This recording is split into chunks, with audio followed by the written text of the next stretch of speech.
let's talk about this adipose tissue and what type of, you say it's like an endocrine organ. I think just unpack how important it is with regards to the size of these adipocytes, these fat cells, and what it does to your body. Yeah, it's interesting. You touch on something I touch on in the book, and I don't think many people, and I don't know anyone who's ever spoken about this before. The size of your fat cells and where they are in your body become very important. But let's remind everybody out there, you can't live with no fat because you need fat. It's an endocrine organ. It does secrete a number of very important hormones, one of which is leptin, which I'm sure most of your viewers have heard of before. Leptin tells your hypothalamus when you're full, basically, and to stop eating. But there's a lot of things that can go wrong. You cannot make enough leptin. You can make the wrong leptin. You can make leptin that's inactive. You can make leptin aplenty, but the hypothalamus isn't responding to it. So as far as the hypothalamus is concerned, there's no leptin, and your fat keeps making more.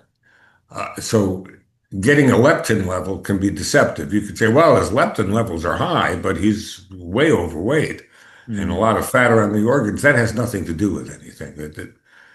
There are a lot of things which we'll touch on. Um, but the size of a fat cell becomes very important, and I'm glad you brought that up. I talk about it again in one of the chapters in the book. Um, and the fact is, your fat cells need to be healthy. And I talk about what I call toxic fat. Yeah, tell us.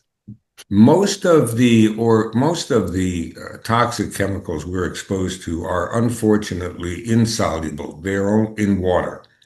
Well, we eat foods that are contaminated. We are exposed to the air that we breathe, but most of it comes from what we either eat or put on our skin.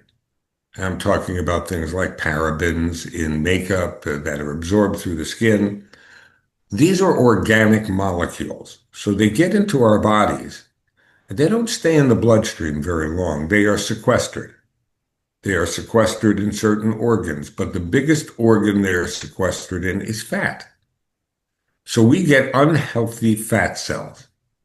Now, because of certain changes that occur in fat cell manufacturing, if you will, in our bodies, we can either make more fat cells or our fat cells can get bigger. And hypertrophy, that's what it's called, hypertrophy of the fat cell becomes a real problem. I just named one hormone that's very important for your body. The fat makes a number of hormones and is involved in signaling how we metabolize glucose, how sensitive we are to our insulin, so on and so forth. If the fat cell gets bigger and bigger, it, like any cell in your body, needs oxygen. And there have been some elaborate studies done looking at how far an oxygen molecule can diffuse into a fat cell. And it's not very far. So we don't want hypertrophied fat cells. They are worse than having too many fat cells, let's smaller ones. At least that fat is healthy. The fact is this, all the research we do on fat and on adipose tissue, we don't we don't jam that experimental tissue filled with various toxic organic chemicals.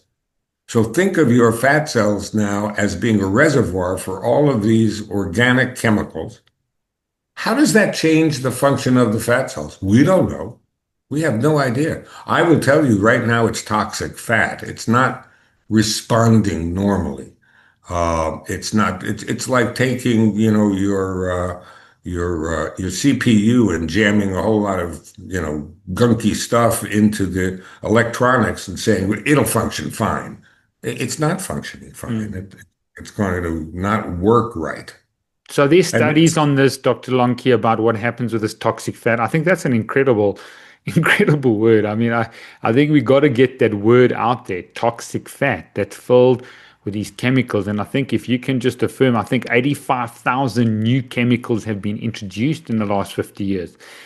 Yes. Have the toxic fat, have they been compared in studies to those that do not have the environmental toxins to see the functioning of those fat cells?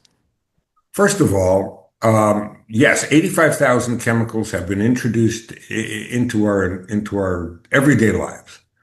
Um, and probably less than 2,500 have ever been looked at by FDA in the United States. In order to get a product approved in the US, uh, a chemical containing product, most of them go through Federal Trade Commission. You see, people don't put these toxic chemicals in the food purposely. They put them in for preservative, to make the color look better, to make it taste better, to make it smell better. Um, we recently had all the fires here in Pacific Palisades, in California, and it may have made the news where you Mm, are in Jayburg. But the fact is, we see we see dead fish coming up on shore now, because of the fires. Because when a fire happens in homes and it burns plastic, it burns chemicals, all of this stuff goes into the air. So let's trace that chemical fume. It attaches itself to a microparticle. We call them PMs, particulate matter. Small stuff, we don't see it, but it's there. So particulate matter is now coated with these chemicals. It falls to the ground. It falls on your sandwich in Santa Monica, miles away, yeah. and you're eating your sandwich. Are you purposely eating those things? No, you're not. Can you avoid them? You can't. There's no way. Am I going to eat fish locally caught? Not in the near future, I'm not. Because what happens is those particles fall into the water, they get incorporated into algae, small critters in the ocean will eat the algae. Big fish, smaller fish will eat that algae. Bigger fish will eat the smaller fish. We serve this bigger fish for dinner. That's what happens. Yeah. So there's a multiplicative effect of the effect of these toxins. So we are inundated with all of these chemicals. And I have come to the conclusion, I came to this conclusion 30 years ago.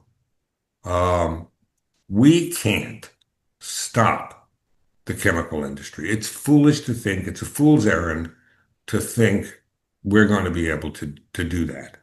We can certainly,